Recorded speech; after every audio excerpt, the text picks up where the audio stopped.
How did the Vikings endure weeks or even months at sea in vessels barely wider than a corridor, yet avoid the filth and disease that would have plagued less disciplined crews?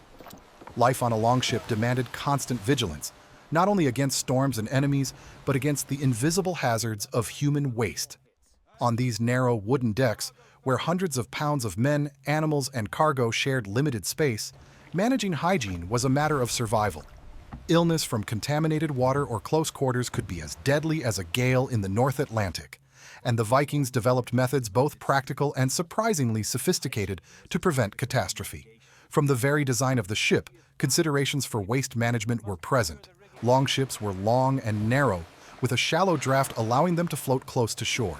The hull construction, often overlapping planks sealed with tar and moss, was watertight enough to resist leakage but allowed for the quick draining of liquids overboard. Vikings recognized the importance of ensuring that human waste did not linger near the crew. Where possible, designated areas toward the stern or bow were reserved for relieving oneself. This not only separated waste from food storage and sleeping areas, but also placed it where the natural flow of water could wash it away. It was a crude system, yet effective in reducing the risk of contamination in an environment that had no plumbing or sanitation infrastructure. Discipline among the crew played a key role.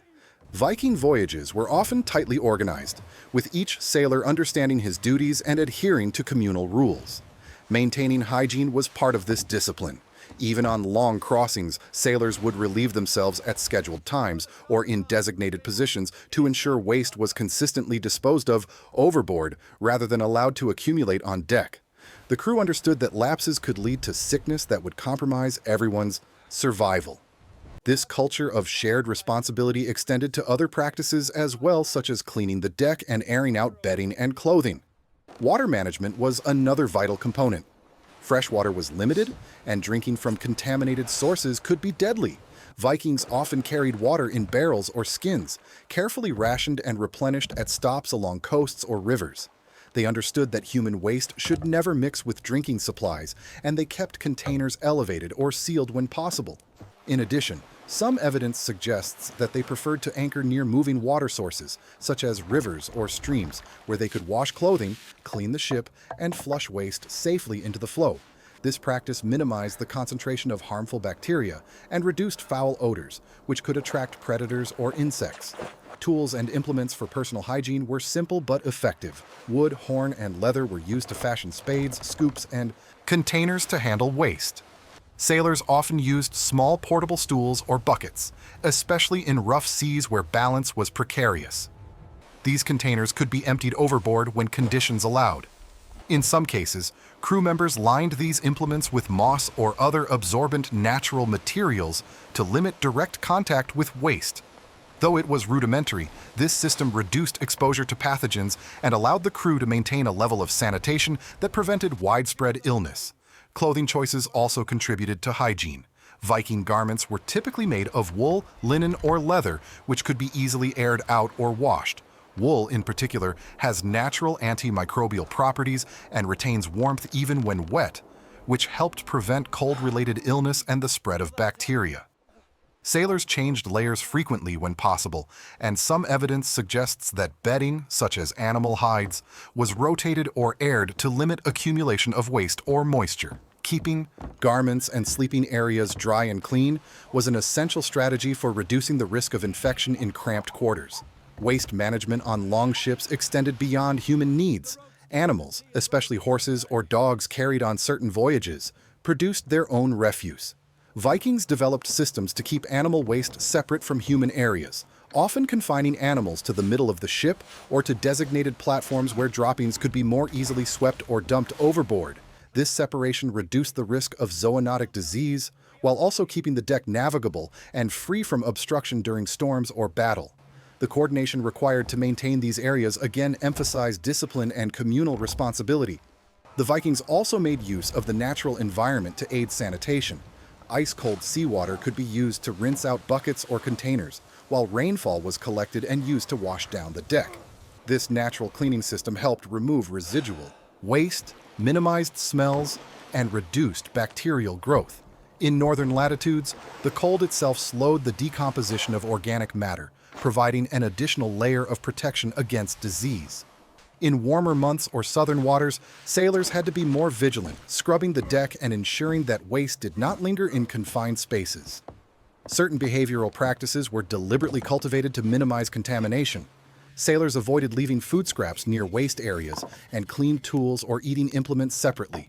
Hand washing was not formalized as we understand it today, but rinsing hands after using containers or handling waste was likely common, particularly given the shared understanding that illness could quickly spread through the crew.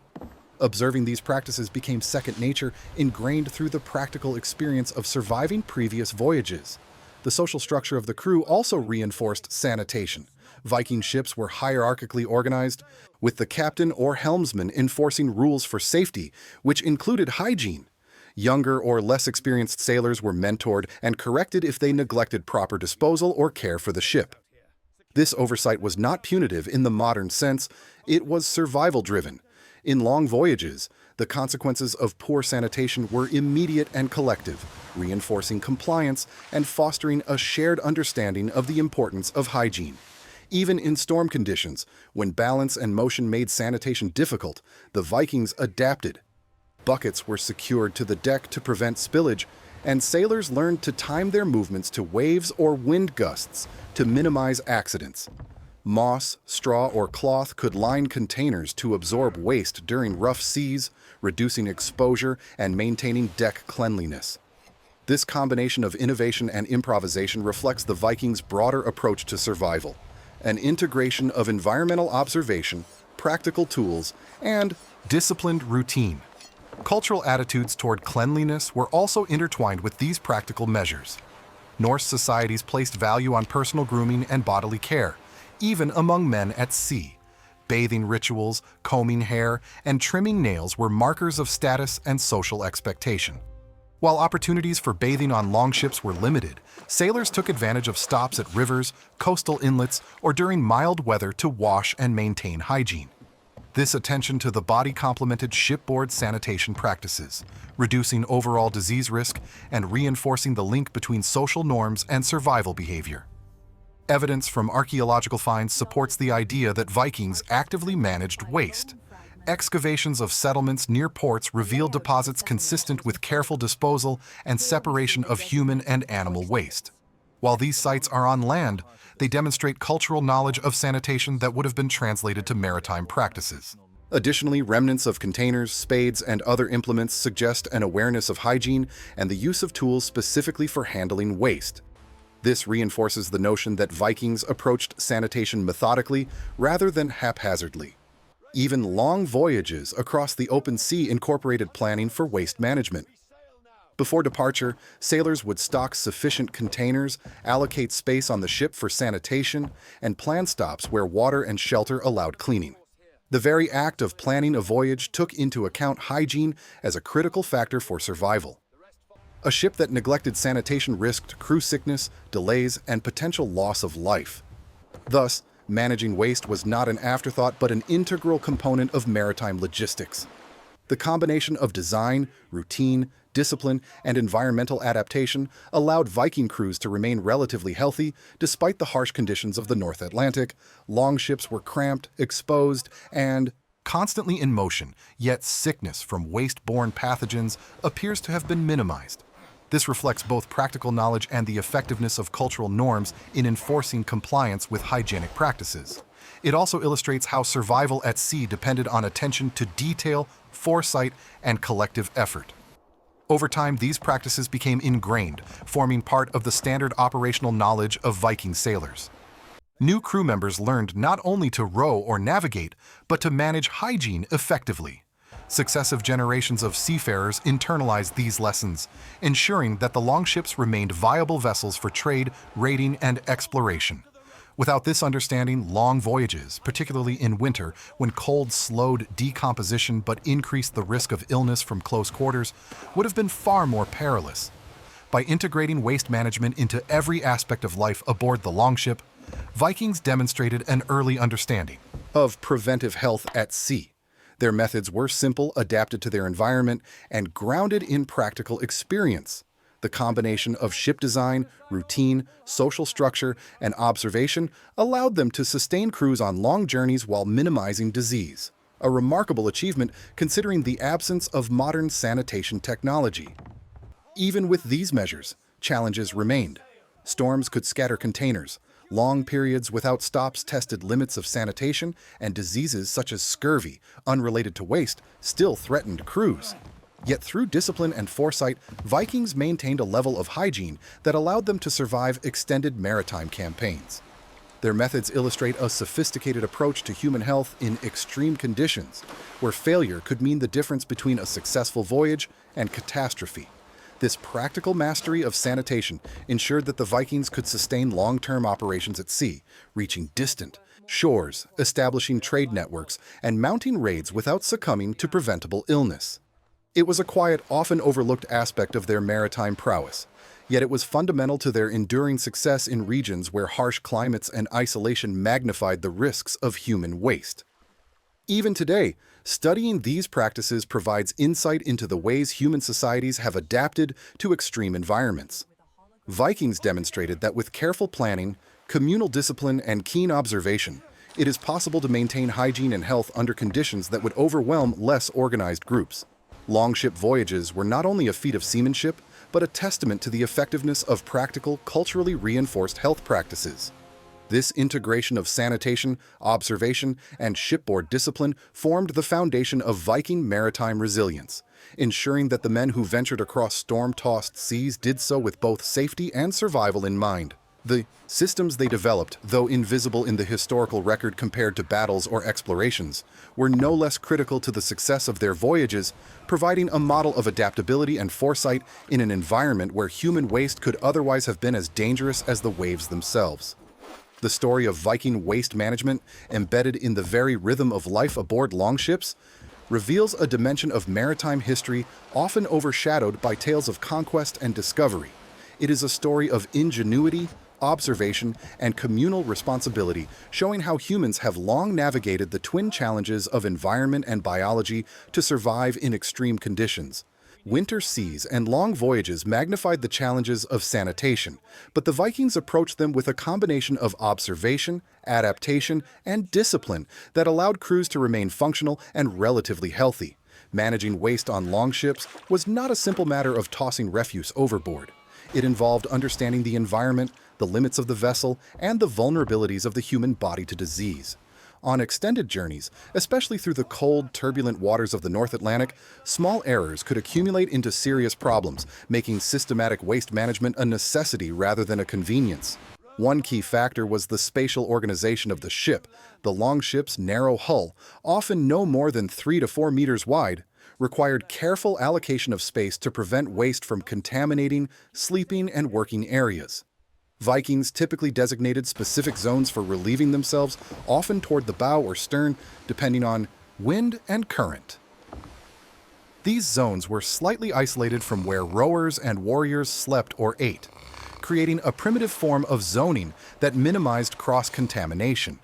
The crew understood the logic behind these divisions intuitively. Failing to follow them could quickly result in foul odors, the spread of pathogens, and even disputes among the sailors. Containers and tools for handling waste were another essential component. Buckets, wooden or leather-lined boxes, and sometimes portable stools were employed to collect waste, particularly when the ship was anchored or in rough seas where balance made direct disposal overboard difficult. Some of these containers were lined with moss or straw, which absorbed liquids and limited exposure.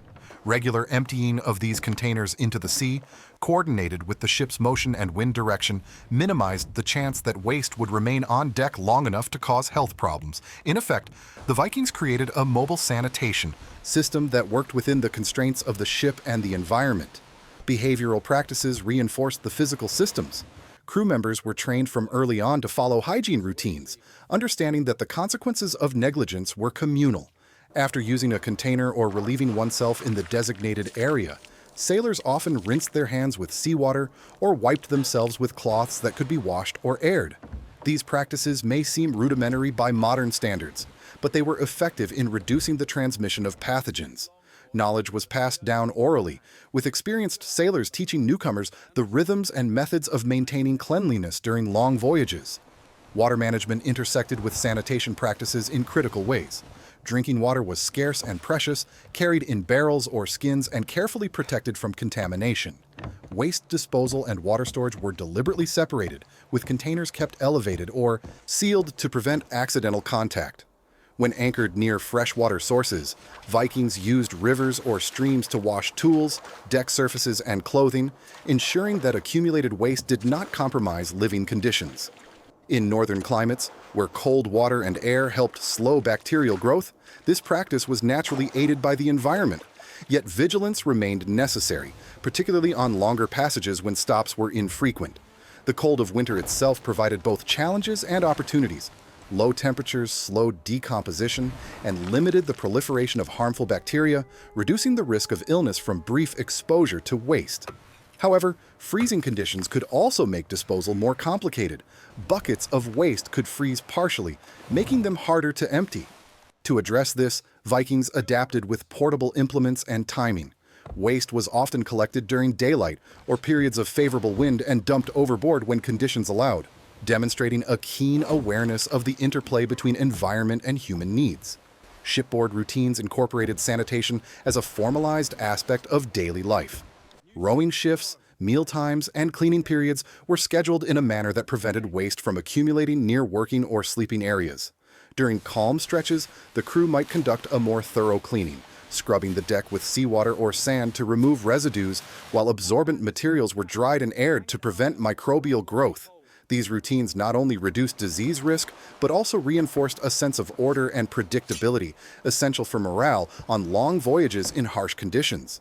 Animals aboard the ship introduced additional hygiene considerations. Horses, dogs, or other animals produced waste that had to be managed separately from human areas. Crew members constructed small pens or designated platforms to confine animals, ensuring droppings were contained and could be swept or washed overboard. This separation prevented zoonotic disease, maintained deck navigability, and minimized the spread of odors. Observing and maintaining these zones required constant attention, reinforcing the broader culture of hygiene as a communal responsibility. Even more subtle practices emerged from experience. Sailors learned to orient the ship relative to wind and current when disposing of waste to avoid contamination of sleeping areas. They observed how waves and tides carried refuse, ensuring that it did not wash back onto the deck or into freshwater supplies. Knowledge of local currents and coastal conditions became part of navigation, intersecting with sanitation in ways that might seem invisible but were critical to health. This holistic approach reflects a sophisticated understanding of how human activity interacts with the maritime environment. Clothing and bedding choices also played a preventive role. Woolen garments and hides were used strategically, allowing air circulation and providing a degree of insulation against cold and moisture. Wool's natural antimicrobial properties and ability to retain warmth even when damp helped prevent cold-related illnesses and limited bacterial growth from sweat or incidental contact with waste. Sailors rotated garments and bedding when possible, using stops or favorable weather to dry and clean items. These practices were reinforced culturally as personal grooming and hygiene carried social significance among Norse communities. The social dynamics of the crew were central to maintaining hygiene. Ships operated hierarchically, with a captain or helmsman responsible for enforcing routines and monitoring compliance. Younger or less experienced sailors were guided and corrected when they failed to follow sanitation protocols. This oversight was not punitive but survival-driven. Illness in one sailor could spread quickly in the confined environment of a longship, threatening the entire voyage.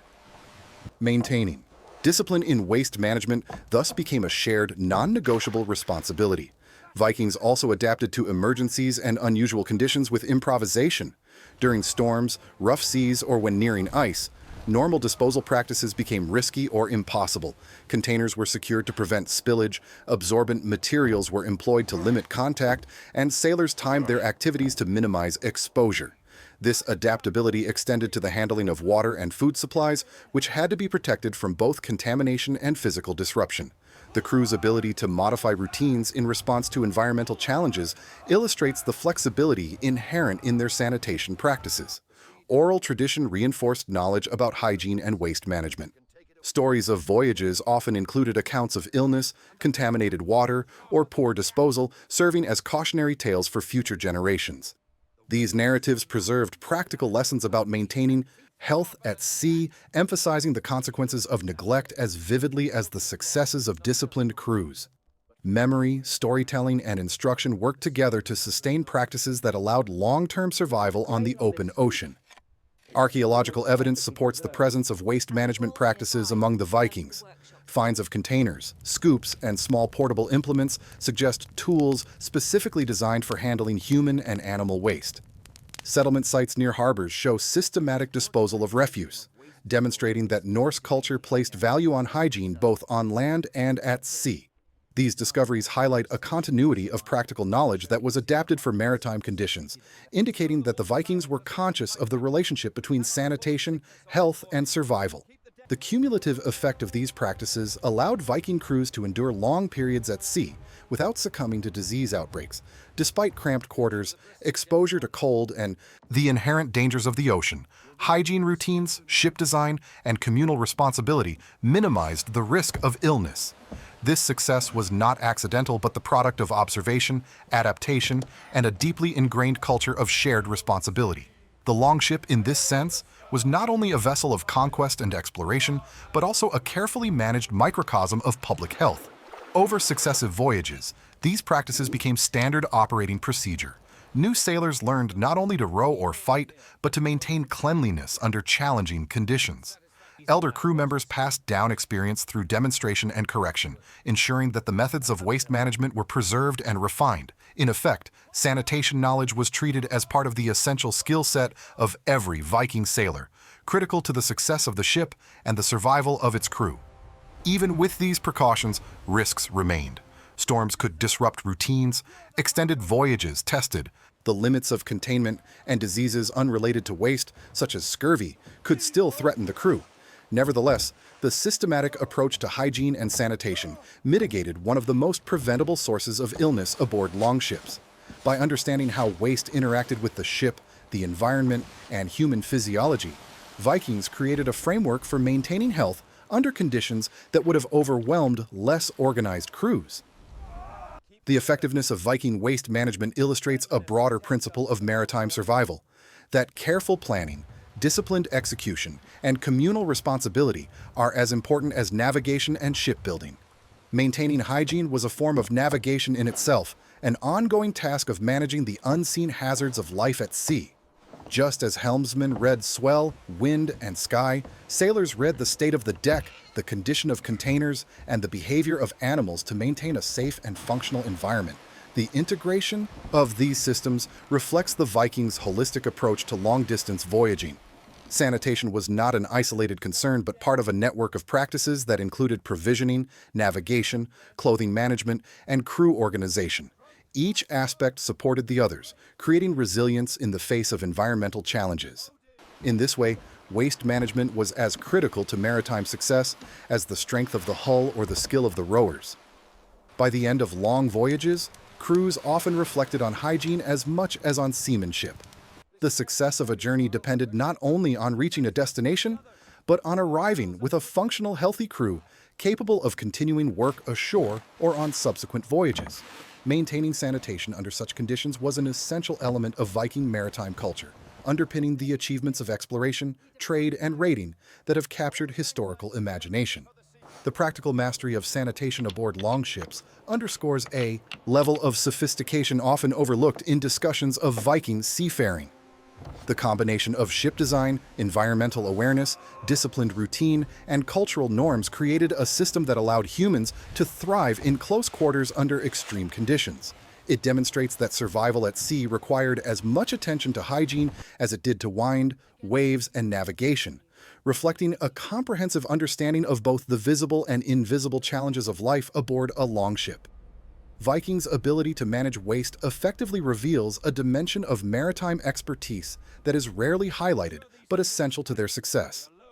By observing, adapting, and enforcing routines, they transformed longships into mobile environments where health could be maintained, despite the limitations of technology and the severity of the North Atlantic. The principles they applied, discipline, observation, adaptability, and communal responsibility, remain relevant lessons in human resilience. showing how practical knowledge and cultural norms can overcome the most persistent and insidious threats to survival. On the longest Viking voyages, sanitation became a continuous challenge, demanding constant attention and adaptation. Winter crossings, extended raids, and long-distance trade routes often kept crews at sea for weeks, sometimes months, without the opportunity to refresh water supplies or clean the ship properly. In these conditions, the small systems and routines that had kept waste under control were tested to their limits, yet the Vikings' methods proved remarkably resilient. Their success relied on a combination of foresight, ingenuity, environmental awareness, and a deep understanding of human behavior in confined, harsh environments. One of the most critical aspects was the careful maintenance of designated waste zones. Even in calm seas, the narrow width of a longship meant that waste could easily spread if left unattended. Sailors were trained to keep the bow and stern areas clear of personal activity, especially meals or sleeping spaces, so that contamination was minimized. Containers used for waste were emptied regularly, and crews coordinated disposal with the ship's movement, ensuring that wind and current carried refuse safely away. The act of regularly attending to waste became a ritual of vigilance, as important as any navigational task, because it directly affected the crew's ability to function and survive. The management of freshwater intersected closely with sanitation. On voyages lasting multiple weeks, stored water was carefully rationed and kept in barrels or skins that were sealed to prevent contamination. Crew members understood that even a small lapse in hygiene could compromise these precious supplies, leading to illness. Whenever possible, fresh water was replenished from rivers, streams, or rainfall collected while anchored. These moments were also used to wash deck surfaces, clean utensils, and rinse containers, creating a cycle of renewal that limited the accumulation of harmful bacteria. Cold northern climates aided these practices, slowing the growth of pathogens and extending the usability of water and containers. Clothing and personal hygiene were equally essential. Wool and linen garments, sometimes supplemented with animal hides for bedding, were rotated, aired, and washed when weather permitted. Wool, in particular, provided warmth even when damp and has natural antimicrobial properties that reduce the risk of illness. Clothing management was an integral part of shipboard routines. Layers were changed, garments dried on deck, and bedding aired to prevent the buildup of moisture and organic material that could harbor bacteria. In this way, Vikings controlled the spread of disease even without formal sanitation systems. Animals on board introduced additional complexity to hygiene. Horses, dogs, and occasionally other livestock produced significant waste that needed containment. Pens, platforms, or designated midship areas allowed for separation from human activity. Crew members monitored animal spaces closely, sweeping or dumping waste overboard as conditions allowed. This separation prevented zoonotic disease, minimized obstruction, and reduced foul odors that could otherwise compromise morale or attract unwanted attention during raids. Maintaining these zones demanded vigilance, demonstrating the interconnection between waste management, ship design, and crew organization. Storms and rough seas posed particular hazards. Containers could tip, and stored waste could spill onto decks, creating immediate contamination risks. Sailors learned to secure implements with ropes, lines, or lashings, and to time disposal of waste when waves and wind minimized exposure to the crew. Improvisation played a crucial role. Moss, straw, or cloth could absorb liquids, while temporary barriers or small troughs directed runoff away from sleeping and working areas. In these moments, the crew's collective experience and discipline were essential, as individual errors could have consequences. For the entire ship, cultural attitudes reinforced hygiene practices. Personal grooming was not merely aesthetic, but tied to social expectation and survival. Combing hair, trimming nails, and bathing at every opportunity were standard practices, demonstrating care for oneself and respect for the group. Sailors took advantage of stops along rivers, inlets, or mild weather periods to wash, scrub clothing, and refresh bedding.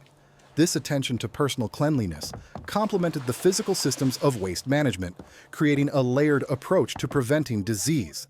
Hygiene became both a practical and social imperative, shaping behavior and reinforcing communal responsibility. Oral tradition and apprenticeship ensured that these practices were maintained across generations. Younger sailors were instructed not only in rowing, fighting, and navigation, but also in the management of hygiene under challenging conditions. Stories of previous voyages included detailed accounts of contamination, disease outbreaks, or clever improvisations for maintaining cleanliness. These narratives served as practical instruction, preserving knowledge that could not be captured in written form and ensuring that even new crew members understood the stakes and the methods required for survival.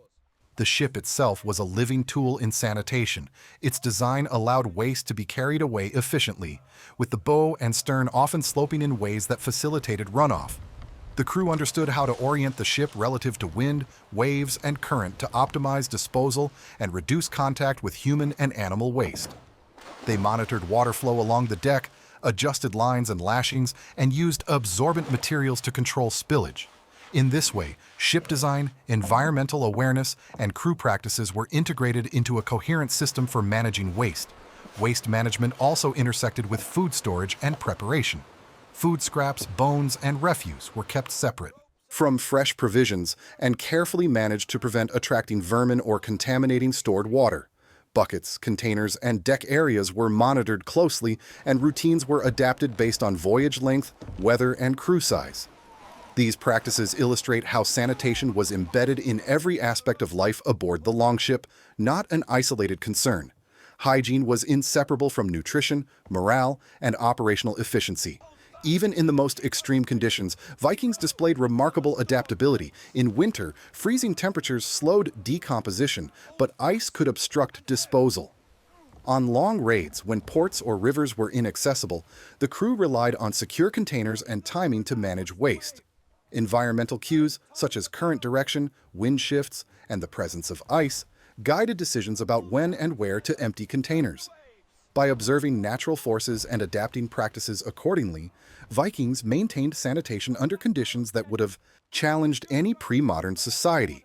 The consequences of neglect were immediate and severe.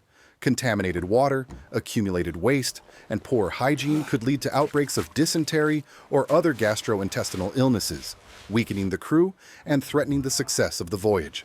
Vikings understood these risks, which reinforced adherence to routines and collective discipline. Sanitation was not a matter of comfort, it was a practical necessity. Survival depended on the consistent application of these practices day after day, regardless of fatigue, weather, or threat of enemy attack. Archaeological evidence supports the sophistication of Viking sanitation practices. Containers, scoops, and other implements suggest specialized tools for handling waste. Settlement sites near harbors reveal systematic disposal patterns that separate human, animal, and organic refuse. These findings indicate that Vikings applied their knowledge of hygiene in both terrestrial and maritime environments, adapting principles learned on land to the constraints of life aboard longships. The consistency of these practices across regions and time periods underscores their effectiveness and importance. Mental discipline was central to sustaining hygiene routines.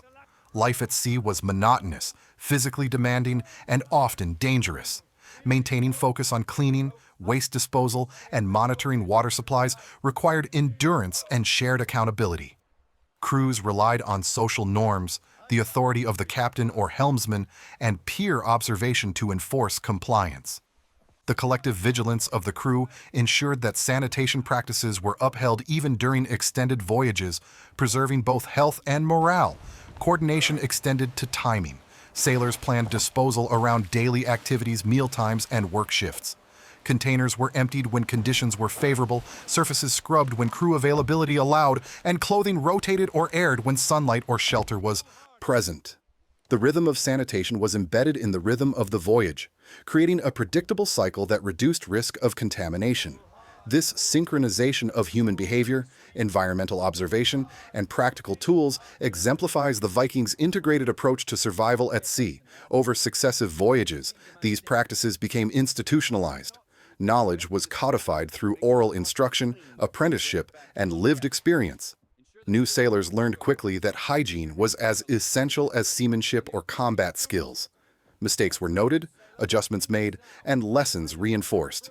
This continuous process of refinement allowed Viking longships to sustain crews for extended periods, even under harsh winter conditions, without succumbing to preventable illness. Sanitation was a skill as vital as navigation, rowing, or weather reading. The effectiveness of Viking sanitation highlights the interplay between human behavior and environmental adaptation.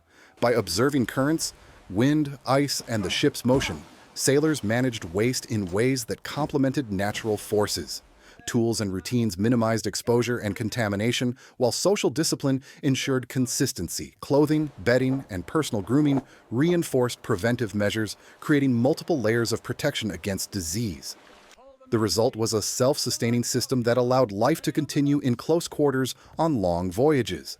Even with all precautions, challenges persisted.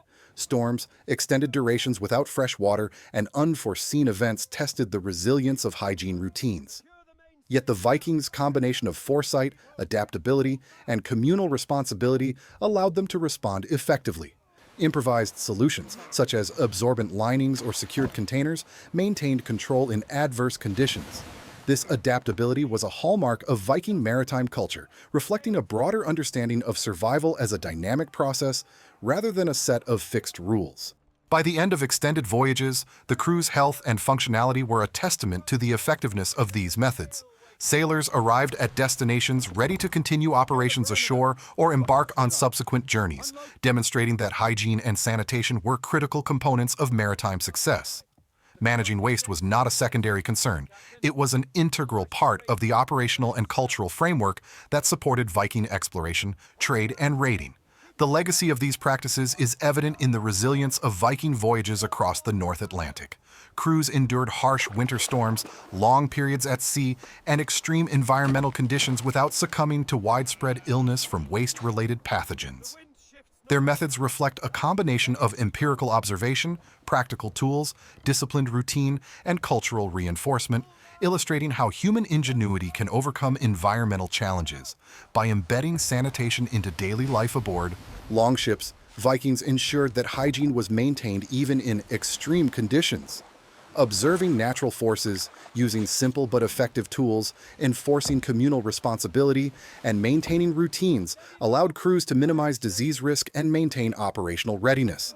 These practices reveal a sophisticated understanding of human health in maritime contexts, demonstrating that survival at sea depended as much on careful management of waste as on skillful navigation, shipbuilding, or combat. The meticulous approach to sanitation aboard Viking longships exemplifies a broader principle of adaptation and resilience. In an environment where failure could be catastrophic, Vikings integrated practical knowledge, observation, and social norms to sustain health and functionality. Their methods transformed the longship from a mere vessel into a controlled environment, demonstrating that attention to the smallest details, waste disposal, clothing, hygiene, was as essential to maritime success as any other aspect of seafaring life. Through these systems, Vikings achieved remarkable endurance on the seas, allowing them to reach distant shores, maintain trade networks, and conduct extended campaigns. Their approach to waste management was a quiet, often overlooked but indispensable element of their maritime prowess. It illustrates how knowledge, discipline, and culture combined to solve one of the most persistent challenges of life at sea, ensuring that long voyages could be undertaken safely and successfully even in the absence of modern sanitation technologies. Ultimately, the Vikings' management of waste on longships highlights the depth of their maritime intelligence. They understood that survival depended not only on steering through storms or navigating unknown waters, but on maintaining a healthy, functional crew in confined conditions. Their methods reflect a comprehensive understanding of the interplay between human behavior, environmental forces, and practical tools, providing a model of resilience and adaptation that continues to inspire historical and anthropological study.